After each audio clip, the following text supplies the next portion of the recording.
guy and goes to the left.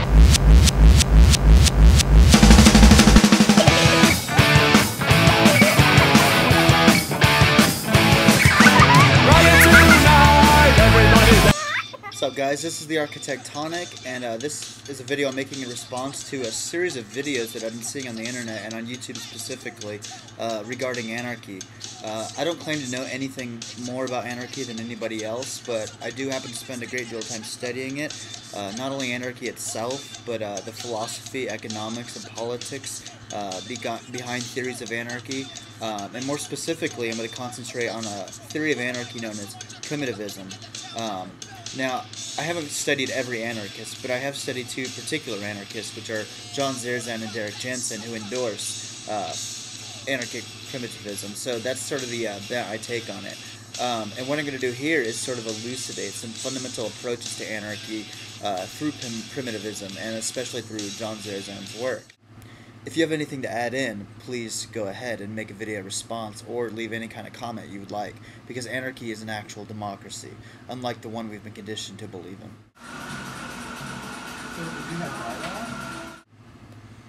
Anarchism is essentially the desire and or attempt to eradicate all forms of domination. Archism being Greek for head leader or authority, the A making it non-authority. That is anarchism in its most technical. The authority it wants to remove is obviously things such as government or city-state, with its entrenched use of force and arbitrary law. That is how anarchy was understood in the early century, at least, and that is how people still understand it, and I think that's limited, because definitions change.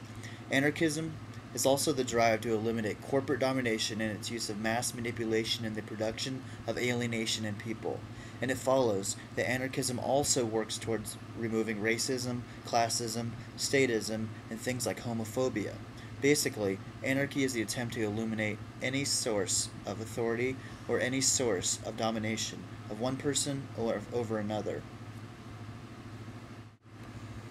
However, a second way of seeing anarchy is to say that anarchy is also the attempt to trace out or expose the ways that our religions, philosophies, economics, and other ideological institutions perform their primary function, which is to rationalize or make appear natural the kinds of institutional domination that pervades our way of life. For instance, ecological devastation that is growing right now, the elimination or censoring of third world indigenous tribes. It is not that we made these decisions. Instead, we convince ourselves that whether as a manifestation of Darwinian selection or God's will or economic necessity, that what we do is natural. Anarchy is an attack on these ideological assumptions. The third way of understanding anarchy is that anarchism is striving to peer into everyday parts of our lives, the things that we take for granted as being natural, as something that we have to live with, and deciding and taking action as to whether or not those things are worth living with. This theory of anarchy is directed towards actual action rather than just theory, which propagates actual revolutions in everyday life, which I think is necessary to any person oriented towards anarchy. These things we take for natural tend to dominate and facilitate our relationship with others. For instance, there's a close relationship between division of labor and the alienation that we see all around us. There's a relationship between the way you work in your workplace and your relationship to other people. And anarchy is an attack on that connection and an attempt to do something about that connection. Even more exact in the third definition of anarchism, and even more exciting, and this is specifically from Zerzan and is what separates Zerzan from other anarchists, is that there's a relationship between our domination, alienation, psychological distress, and the notions of time, numbers, language, and even symbolic thought. This is something that nobody really considered except for Søren Kierkegaard and maybe Immanuel Kant, but Zerzan makes it very explicit.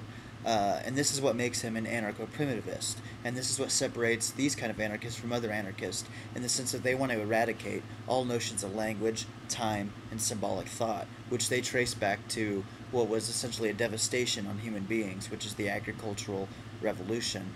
So anarcho-primitivism is an attempt to not go back to before the agricultural revolution, but to go forward into a time and space where the effects of the agricultural revolution are not necessary.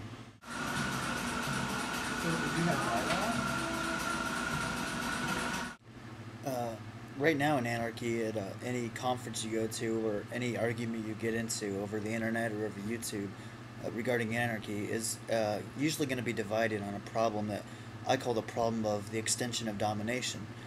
In other words, some anarchists see things as being dominating, like technology, while other anarchists don't share this view. And if you argue with an anarchist, this is usually the point that you're going to disagree on. Zerzan and other anarcho-primitivists are winning a lot of people over by persuading them that technology itself is a category of domination. I'm not sure if I do or to what extent I agree with this. It's a question of how much research you do and your gut feelings about it. But a lot of anarchists are taking the anti-technology position. My act of using a computer to transmit this information over the internet itself may be a subtle form of domination over another person, and that is a subtle and intricate argument itself, which may be open to further videos, which itself would endorse the act of domination. But that's another question. It really just depends on how radical you want to be, or how committed you want to be to your views. But that's a classical liberal approach to it, because Derek Jensen might say it's really a question of how deep the pain is inside of you, of how deep your culture has driven inside of you, and that the result of this pain, as Jensen would say, would drive you to reject all technology. So it's something to definitely keep in mind, and it's something to remember that whenever you're discussing this with an anarchist, you never know what kind of a view they're going to have, because you never know the extent to which they believe that technology is a form of domination, or the degrees to which they reject or accept technology as a form of domination. But it's important to remember that to be an anarchist doesn't mean that you have to reject all technology. That's simply a radical form of anarchism known as Anarcho-Primitivism. And usually anybody who calls himself an anarchist is accused of being not in line with their views because they have some form of technology. That's simply not true. Anarchy is merely synonymous with anti-authoritarianism.